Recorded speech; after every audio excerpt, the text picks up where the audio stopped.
Hi everybody, this is Oleg. Welcome to Oregon Preparedness.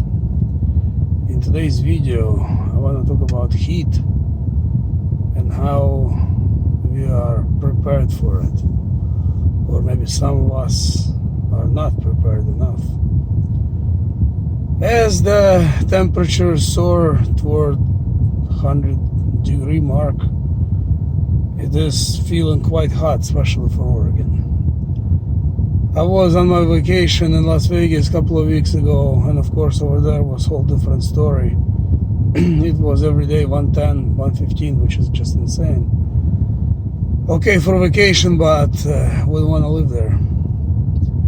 Anyway, it's still getting pretty hot here these days, and it just stays like that every day. Thank God it cools down at night.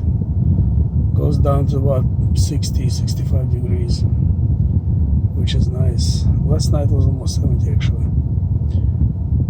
I was thinking, we are always often talk about getting ready to stay warm, talking about firewood and stoves and ways to heat the house, to heat yourself, warm clothing, socks, gloves. Because frostbite can, pretty much you can lose some of your parts of your body if you get bad enough frostbite, or you can just freeze to death. So that's very important to stay warm, and very important thing to take care of. However, heat and extreme heat can be almost as bad. Not to as many people, nevertheless, it's bad. Every year in the United States, and I'm sure everywhere in the world, especially older folks die from heat waves. They get heat strokes, all kinds of crazy stuff. And so what are we doing about it? What can we do about it? I just wanted to offer you a couple of my ideas. Most of you probably know it anyway, but once again, a good reminder sometimes is what you need. Most of us probably have ACs at home. What about if there's no electricity? How can you run that AC? Well, decent size AC, 13,000 BTUs or so, can be powered with a generator of 3,000 watts. And those generators, they're not, you can buy a nice one. You can buy Honda, which will cost you $2,500, or you can buy Briggs & Stratton for $600 or $700. So if you're on a budget, obviously you don't pick something what is the best, but something that will still do the job good enough. It's just bulkier and noisier, but it will still work. Same thing goes for the fridge. Refrigerator, it can run even on less powerful generators. So if you buy, for an example, 3,000 watt generator, that will definitely take care of your AC needs and fridge. And I'm not sure if you could run both of them at the same time from the generator, but for the fridge, all you need is just put it on for 30 minutes until it cools down, and then it stays cold for a while because it's insulated, and then switch back to your AC and so on.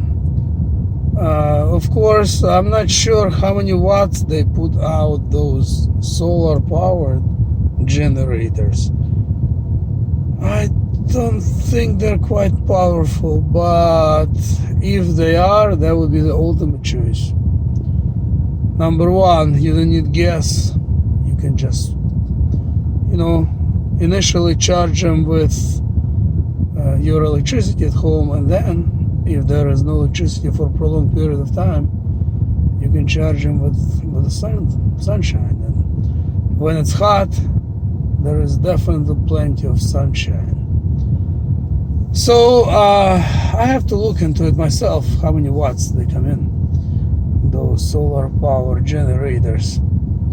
But if not, Honda generator is a little expensive. It's about $2,500. It is pretty quiet and reliable and compact.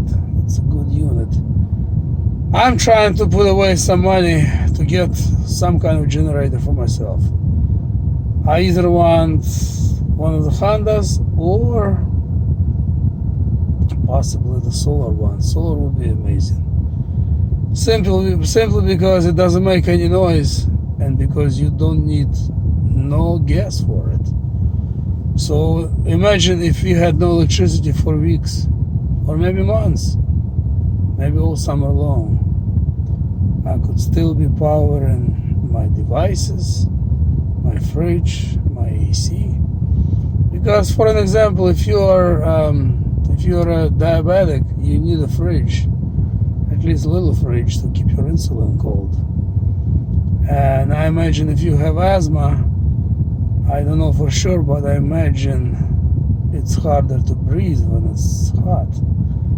If you're a healthy person, once it hits 100, it becomes harder to breathe. So I assume if you have any kind of asthma conditions, you're gonna want to have AC or a plan how to cool yourself down. Alright, if you find this video useful, please share it and please like it.